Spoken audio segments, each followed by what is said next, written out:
We're making a speech and then we'll be leaving shortly. But I think it's very important. The other's just a hoax. It's the witch hunt that's been going on for years, and frankly, it's disgraceful. But we look forward to being here. Klaus has done a fantastic job. And again, we're meeting with the biggest companies in the world, the biggest businesses of the world, and world leaders, all for the benefit of the United States. We look forward to the meetings. Why do you have witnesses, Mr. President? Well, I'm a big believer in the environment. The environment to me is very important. Thank you. Thank you very much. Thank you. What's your message to the senators at the trial, sir?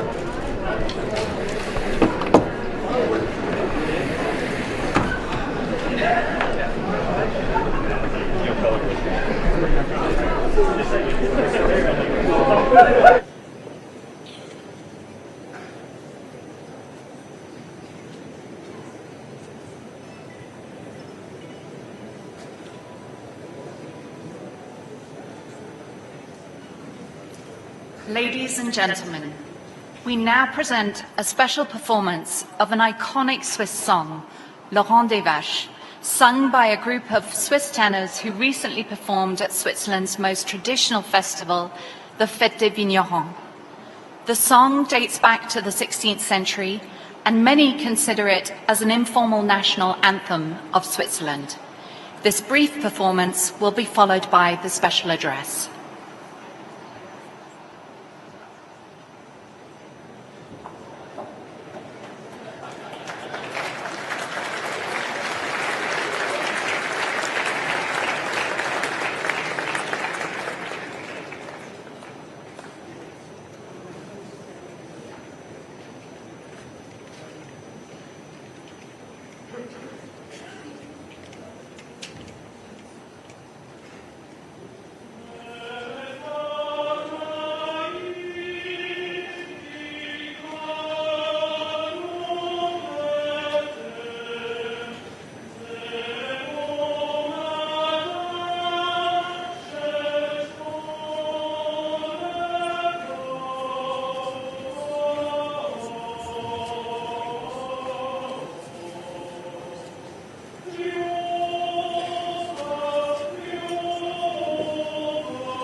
Mr. President, welcome back to this stage. Here in the beautiful Swiss Alps, and we have arranged for you the best sunshine which we can offer. We are pleased that you have chosen to join us again, this time for the opening session of the 50th annual meeting of the World Economic Forum in Davos. It is an honor to host you, Mr. President, on this very special occasion.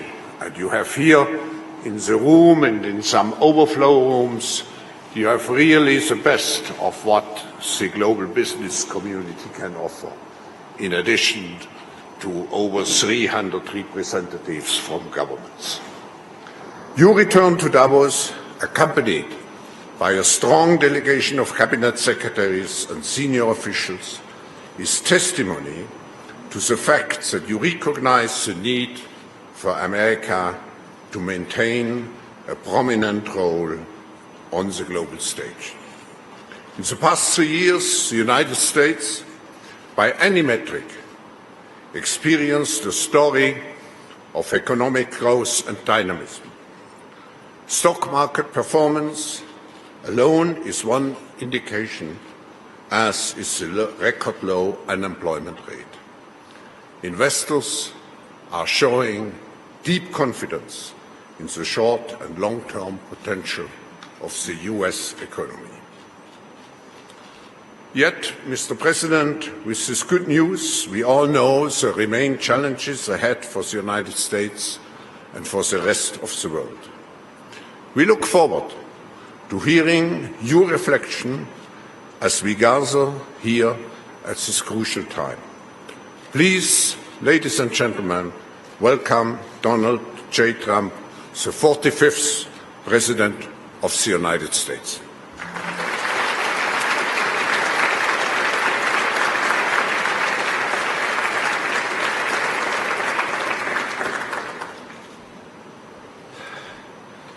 Well, thank you very much, Klaus, and a very special congratulations on your 50th year hosting the annual meeting of the World Economic Forum, a truly amazing achievement.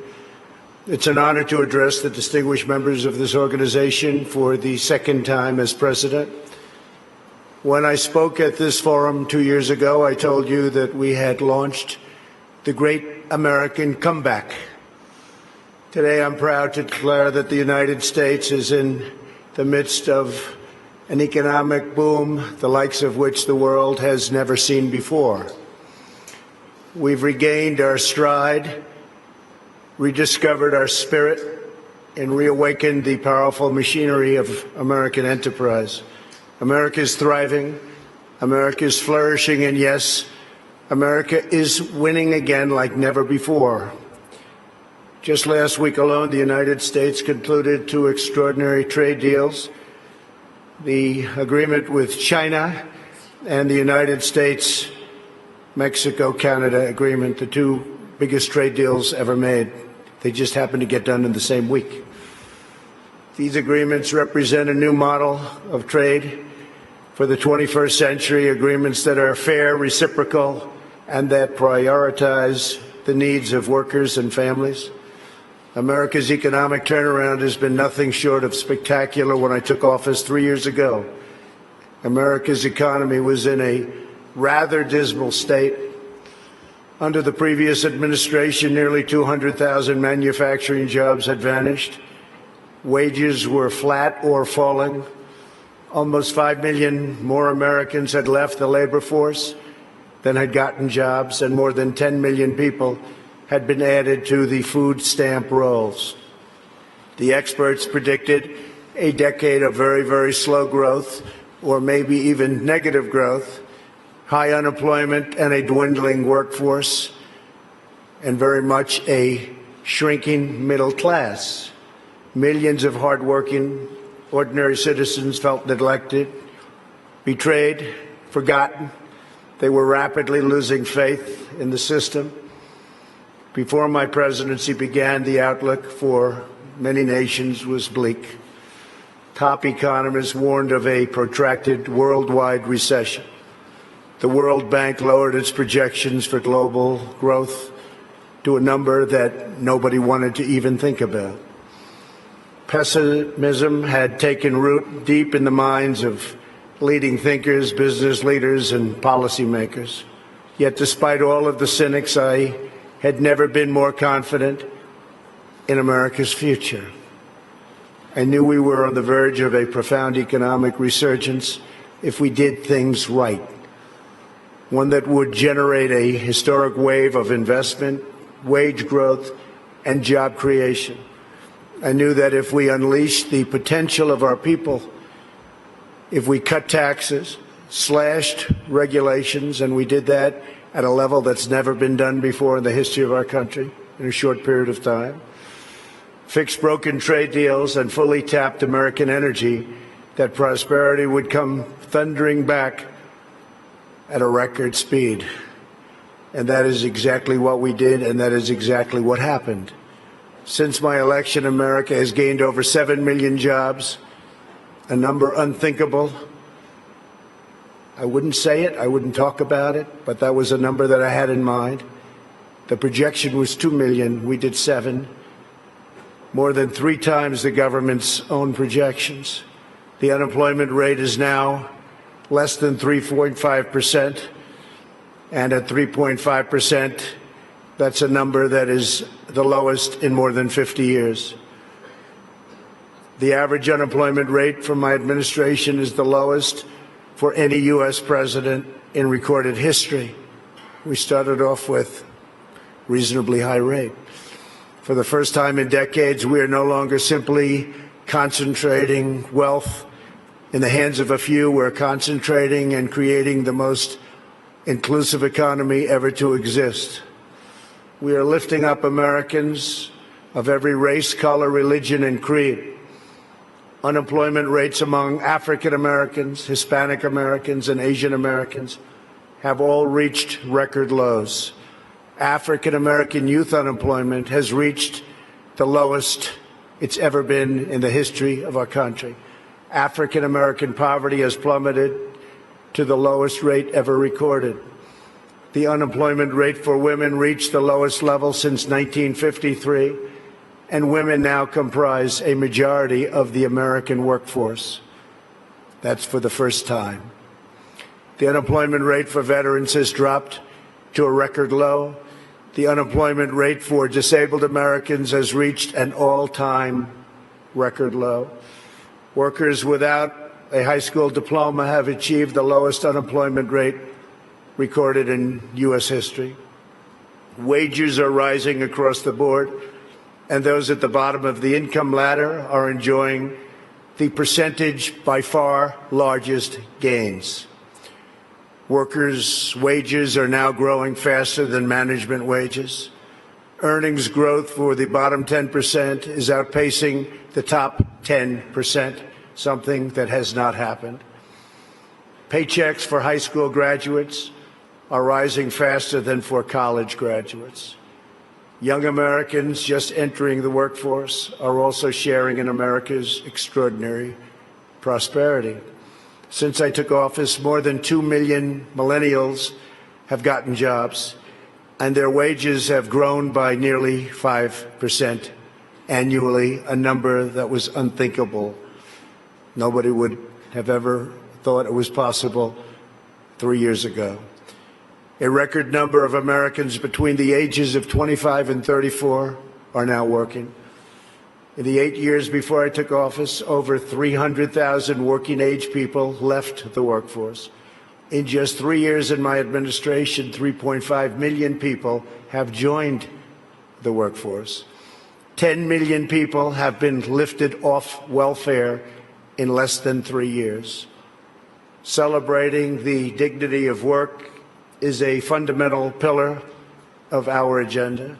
This is a blue-collar boom, Since my election, the net worth of the bottom half of wage earners has increased by plus 47%, 3 times faster than the increase for the top 1%. Real median household income is at the highest level ever recorded. The American dream is back, bigger, better, and stronger than ever before.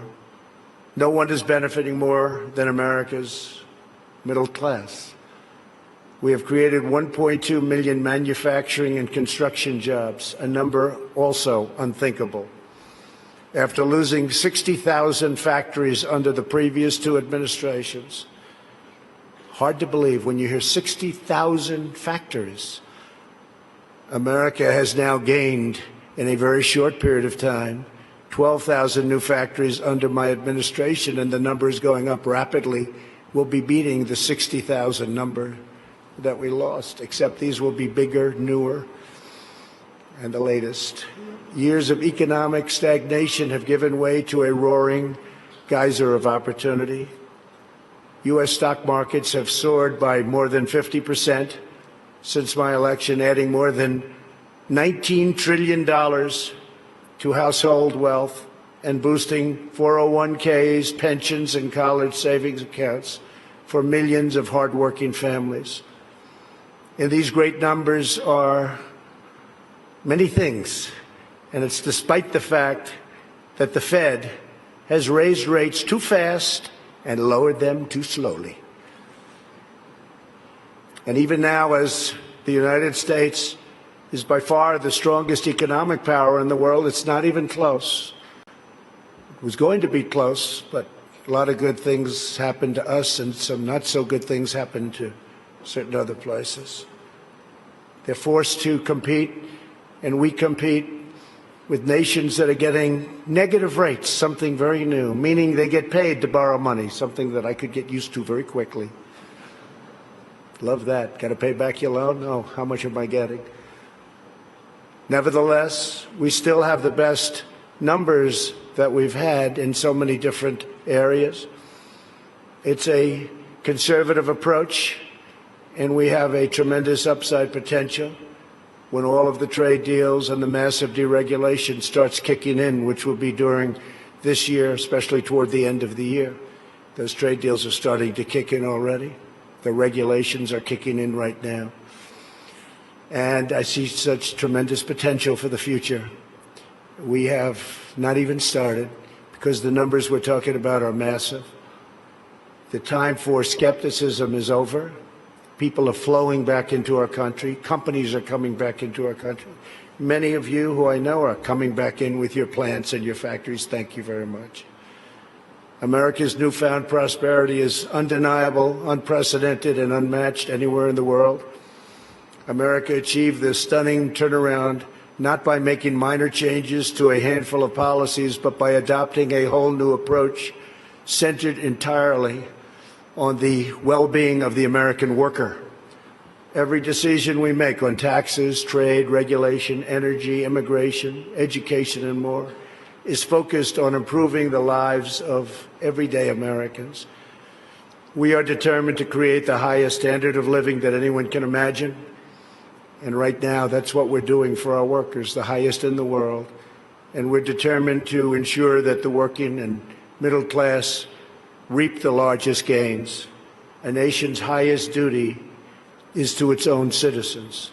Honoring this truth is the only way to build faith and confidence in the market system. Only when governments put their own citizens first will people be fully invested in their national futures. In the United States, we are building an economy that works for everyone, restoring the bonds of love and loyalty that unite citizens and powers nations. Today, I hold up the American model as an example to the world of a working system of free enterprise that will produce the most benefits for the most people in the 21st century and beyond. A pro-worker, pro-citizen, pro-family agenda demonstrates how a nation can thrive when its communities, its companies, its government, and its people work together for the good of the whole nation. As part of this new vision, we passed the largest package of tax cuts and reforms in American history. We doubled the child tax credit, benefiting 40 million American families, and lifting 650,000 single mothers and their 1 million children out of poverty, and out of poverty quickly.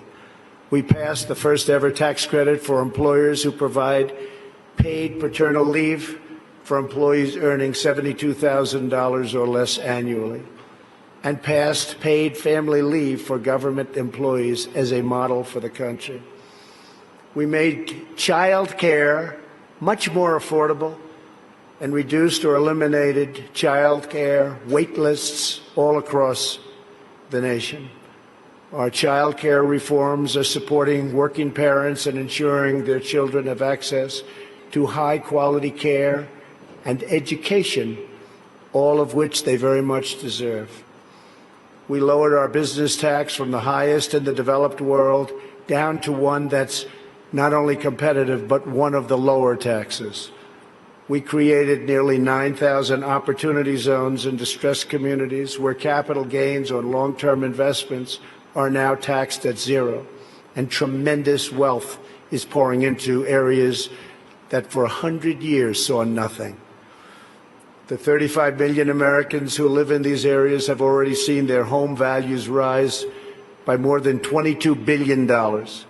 My administration has also made historic investments in historically black colleges and universities. I saved HBCUs. We saved them. They were going out, and we saved them. We're removing roadblocks to success and rewarding businesses that invest in workers, families, and communities. We've also launched the most ambitious campaign in history to reduce job-killing regulations. For every new regulation adopted, we are removing 8 old regulations, which will save an average of American households about $3,100 per year. It was going to be for everyone. We do 2, but we were able to lift that to 8, and we think that's going to go quite a bit higher. We still have a way to go. Today, I urge other nations to follow our example and liberate your citizens from the crushing weight of bureaucracy. With that, you have to run your own countries the way you want. We are also restoring the constitutional rule of law in America, which is essential to our economy, our liberty, and our future. And that's why we've appointed over 190 federal judges, a record, to interpret the law as written. 190 federal judges, think of that, and 2 Supreme Court judges. As a result of our efforts, investment is pouring into our country. In the first half of 2019, the United States attracted nearly 1/4 of all foreign direct investment in the world. Think of that. 25% of all foreign investment all over the world came into the United States, and that number is increasing rapidly. To every business looking for a place where they are free to invest, build, thrive, innovate, and succeed, there is no better place on earth than the United States. As a central part of our commitment to building an inclusive society, we established the National Council for the American Worker. We want every citizen, regardless of age or background, to have the cutting-edge skills to compete and succeed in tomorrow's workplace. This includes critical industries like artificial intelligence, quantum computing, and 5G. Under Ivanka's leadership, who's with us today, our pledge to America's workers has become a full-blown national movement with over 400 companies committing to provide new job and training opportunities to already very close to 15 million American students and workers. 15 million. America is making sweeping changes to place workers and their families at the center of our national agenda. Perhaps the most transformative change of all is on trade reform, where we're addressing chronic problems that have been ignored, tolerated, or enabled for decades. Our leaders did nothing about what happened to us on trade. Before I was elected, China's predatory practices were undermining trade for everyone. but no one did anything about it except allow it to keep getting worse and worse and worse. Under my leadership, America confronted the problem head on. Under our new Phase 1 agreement, Phase 2 is starting negotiations very shortly. China has agreed to substantially do things that they would not have done, measures to protect intellectual property, stop forced technology transfers, remove trade barriers and agricultural goods and on agricultural goods where we were treated so badly, open its financial sector totally, that's done, and maintain a stable currency, all backed by very, very strong enforcement. Our relationship with China right now has probably never been better. We went through a very rough patch, but it's never, ever been better. My relationship with President Xi is an extraordinary one. He's for China, I'm for the U.S., but other than that, we love each other. Additionally, China will spend an additional $200 billion over 2 years on American services, agriculture and energy and manufactured goods. So we'll be taking in excess of $200 billion, could be closer to $300 billion when it finishes. But these achievements would not have been possible without the implementation of tariffs, which we had to use, and we're using them on others too. And that is why most of our tariffs on China will remain in place during the Phase 2 negotiations. For the most part, the tariffs have been left, and we're being paid billions and billions of dollars a year as a country. As I mentioned earlier, we ended the NAFTA disaster, one of the worst trade deals ever made, not even close, and replaced it with the incredible new trade deal, the USMCA, that's Mexico and Canada.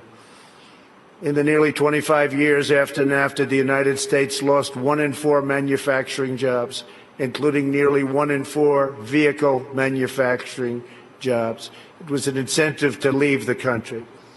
The NAFTA agreement exemplified the decades-long failures of the international trading system.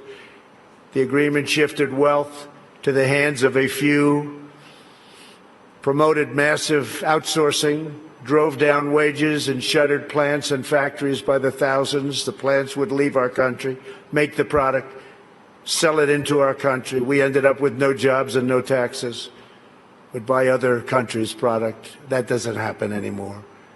This is the wreckage that I was elected to clean up. It's probably the reason I ran for president more than any other thing, because I couldn't understand why we were losing all of these jobs to other countries at such a rapid rate. And it got worse and worse, and I think it's probably the primary reason that I ran, but there are other reasons also. And to replace with a new system that puts workers before the special interests, and the special interests will do just fine, but the workers come first. Our brand new USMCA is the result of the broadest coalition ever assembled for a trade agreement. Manufacturing, agriculture, and labor all strongly endorsed the deal. And as you know, it just passed in Congress overwhelmingly.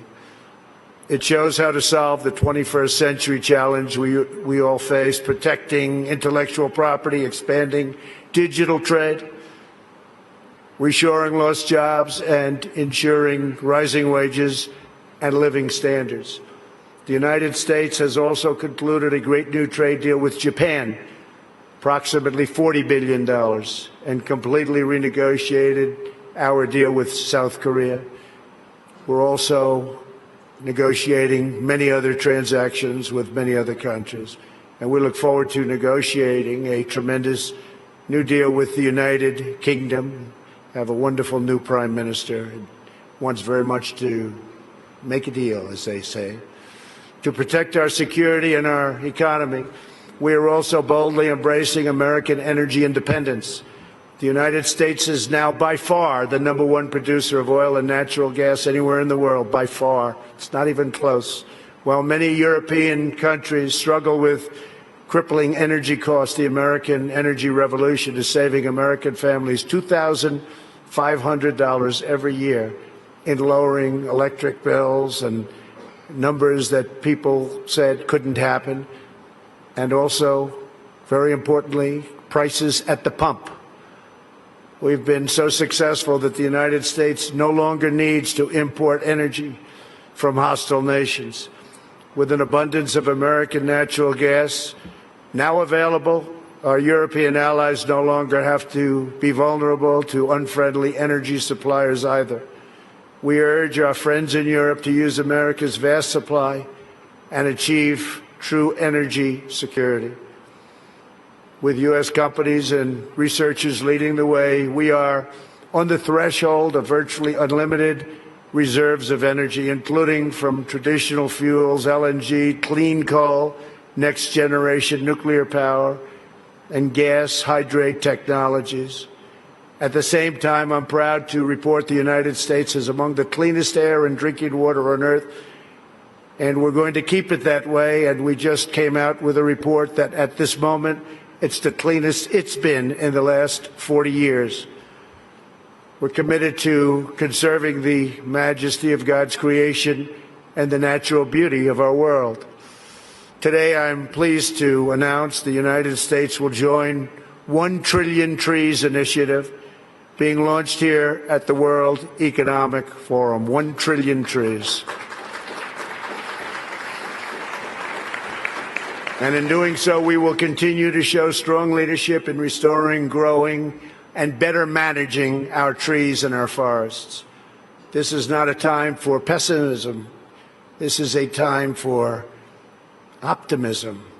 Fear and doubt is not a good thought process, because this is a time for tremendous hope and joy and optimism and action. But to embrace the possibilities of tomorrow, we must reject the perennial prophets of doom and their predictions of the apocalypse. They are the heirs of yesterday's foolish fortune tellers, and I have them, and you have them, and we all have them. And they want to see us do badly, but we don't let that happen. They predicted an overpopulation crisis in the 1960s, mass starvation in the 70s, and an end of oil in the 1990s. These alarmists always demand the same thing: absolute power to dominate, transform, and control every aspect of our lives.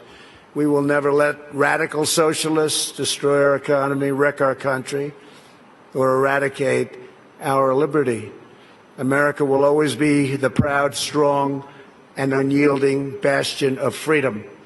In America, we understand what the pessimists refuse to see: that a growing and vibrant market economy focused on the future lifts the human spirit and excites creativity, strong enough to overcome any challenge by far.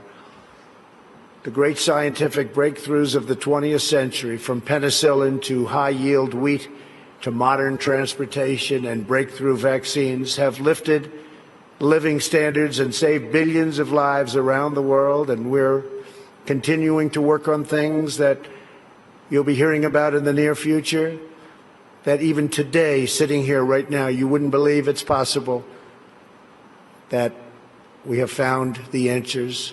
You'll be hearing about it, but we have found answers to things that people said would not be possible, certainly not in a very short period of time. But the wonders of the last century will pale in comparison to what today's young innovators will achieve, because they are doing things that nobody thought even feasible to begin. We continue to embrace technology, not to shun it. When people are free to innovate, millions will live longer, happier, healthier lives. For 3 years now, America has shown the world that the path to a prosperous future begins with putting workers first, choosing growth, and freeing entrepreneurs to bring their dreams to life. For anyone who doubts what is possible in the future, we need only look at the towering achievements of the past. Only a few hundred miles from here are some of the great cities of Europe, teeming centers of commerce and culture. Each of them is full of reminders of what human drive and imagination can achieve. Centuries ago, at the time of the Renaissance, skilled craftsmen and laborers looked upwards and built the structures that still touch the human heart. To this day, some of the greatest structures in the world have been built hundreds of years ago. In Italy, the citizens once started construction on what would be a 140-year project, the Duomo of Florence. Incredible place. While the technology did not yet exist to complete their design, city fathers forged ahead anyway, certain that they would figure it out someday. These citizens of Florence did not accept limits to their high aspirations, and so the Great Dome was finally built. In France, another century-long project continues to hold such a grip on our hearts and our souls that even 800 years after its construction, when the Cathedral of Notre Dame was engulfed in flames last year, such a sad sight to watch, unbelievable sight, especially for those of us that considered it one of the great monuments and representing so many different things. The whole world grieved. Through her sanctuary now stands scorched and charred, and a sight that's hard to believe. When you got used to it, to look at it now, hard to believe. But we know that Notre Dame will be restored magnificently. The great bells will once again ring out for all to hear, giving glory to God and filling millions with wonder and awe. The cathedrals of Europe teach us to pursue big dreams, daring adventures, and unbridled ambitions. They urge us to consider not only what we build today, but what we will endure long after we are gone. They testify to the power of ordinary people to realize extraordinary achievements when united by a grand and noble purpose. So together we must go forward with confidence, determination, and vision. We must not be timid or meek or fearful, but instead we must boldly seize the day and embrace the moment. We have so many great leaders in this room, not only business leaders, but leaders of nations. And some are doing such a fantastic job. We work together very closely. We will draw strength from the glories of the past, and we will make greatness our common mission for the future. Together we will make our nations stronger, our countries safer, our culture richer, our people freer, and the world more beautiful than ever before. Above all else, we will forever be loyal to our workers, our citizens, and our families, the men and women who are the backbone of our economies, the heart of our communities, and the soul of our countries. Let us bring light to their lives one by one and empower them to light up the world. Thank you very much. God bless you. God bless your countries, and God bless America. Thank you. Thank you very much.